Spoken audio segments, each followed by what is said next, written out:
algo que acontece da noite para o dia. É algo que vai se desenvolvendo, a ponto de um filho agora olhar para o pai e sentir ojeriza do pai. E não desejar viver na casa do pai. E cada dia que ele passa mais na casa do pai, para ele é um peso, é uma angústia, é um desespero. E ele fala, não, eu tenho que tomar minha decisão. O homem então entrou dentro de um processo de ilusão acerca de si mesmo. E é nesse período em que o conhecimento, a serpente, interessante como que em Gênesis 3 diz, mas a serpente, vírgula, de todos os animais, o mais sagaz. Quem sabe o que é sagaz aqui? A palavra sagaz, sagacidade, a gente costuma interpretar sempre negativamente, né? Falando, então é sagaz, tal. A palavra sagaz significa inteligente, esperto, alguém que está atento. Não é sem razão que Cristo falou assim, olha, sede prudentes como as serpentes, é prudente, inteligência. Mas simples como a pomba, mas sem perder a inteligência. Sim ou não? Então, é nesse processo que a serpente está falando ao homem. Não foi um dia, uma manhã que a serpente falou assim, come do fruto, eu acho que vou comer. Comeu, caiu, morreu. Não, é um processo em que agora essa inteligência, essa serpente, esse diabo, esse inimigo de Deus, esse ego, vai trabalhando no entendimento dizendo, por que você vai se manter como um súdito no reino de Deus? Se você pode ter uma vida em terras distantes, uma vida boa, sua, você pode ser rei, senhor sobre si mesmo. É neste momento então, nesse processo, que o homem, ele conclui de viver para si mesmo e por si mesmo e sem Deus. É o momento da parábola que o filho diz, pai, estou saindo. Para onde você vai? Não, vou viver a minha vida, viver por mim mesmo e para mim mesmo. E aqui algumas coisas acontecem, eu vou resumir, por causa do horário. Amanhã nós vamos dar continuidade, se Deus permitir. Mas primeiro, ocorre aqui o nascimento do ego. O ego não é exatamente o eu. O eu é a minha pessoa. Mas o ego significa exatamente este eu corrompido, este eu que não vê mais o Criador. E quando você não vê mais o Criador enquanto pai e fonte de tudo, você também não consegue ver o outro. Se eu não vejo o próprio Criador e a fonte de tudo como algo que eu deva amar e por ele viver, como é que agora eu vou viver e amar aquele que não é fonte de nada, que é tanto quanto a mim? Agora vem o aborrecimento a Deus e o aborrecimento ao próximo. É onde eu deixo de amar a Deus, eu não amo mais a Deus, porque eu amo a mim. E porque eu amo a mim, eu vou viver para mim. E tudo farei para que eu seja próspero, para que eu seja feliz, para que eu tenha as melhores coisas, para que eu seja, ainda que eu tenha que matar, que pisar o outro, humilhá-lo, desprezá-lo.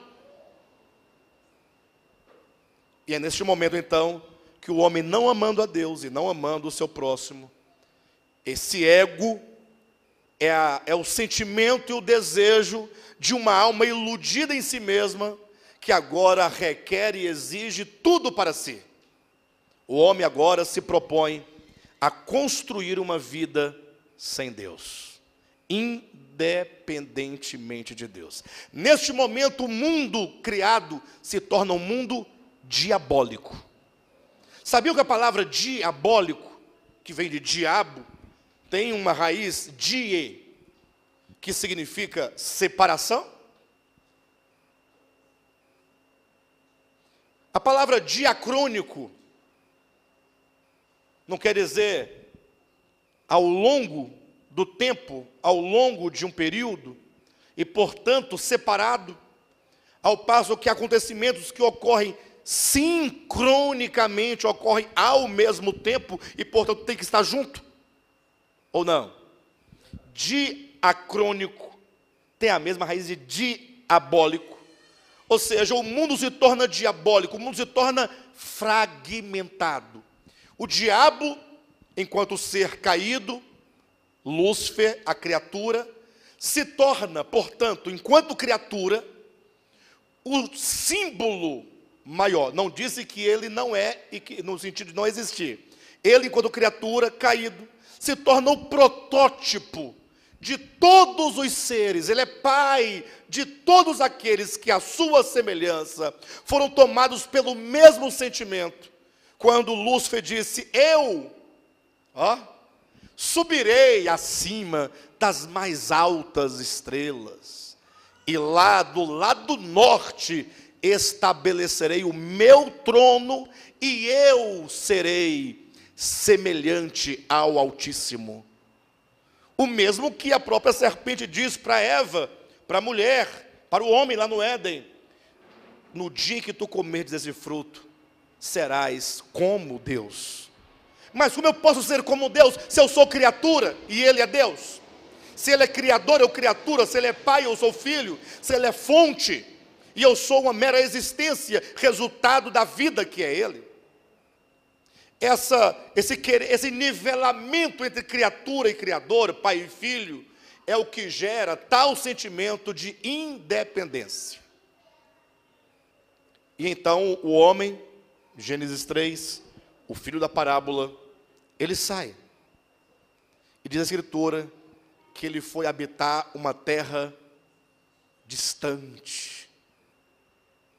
Essa distância, na parábola, a parábola é uma história. É uma distância entre a casa do pai e a terra onde ele estava, sim ou não? Mas essa parábola, ela foi dita para representar que o Filho de Deus veio buscar o perdido, portanto é o homem perdido. Esse filho perdido representa o homem que na sua ilusão se desgarrou, se afastou do pai, se tornou um pródigo, um errante, um peregrino sem Deus. Então essa terra distante, que é distante da casa do pai, não é uma distância geográfica, mas representa a distância que eu estabeleço no meu coração. Quanto mais incrédulo, quanto mais independente, quanto mais eu não dependo de Deus, mais distante eu vou ficando. E cuidado com uma coisa, vou dizer para vocês: a vida cristã é um retorno à casa do Pai.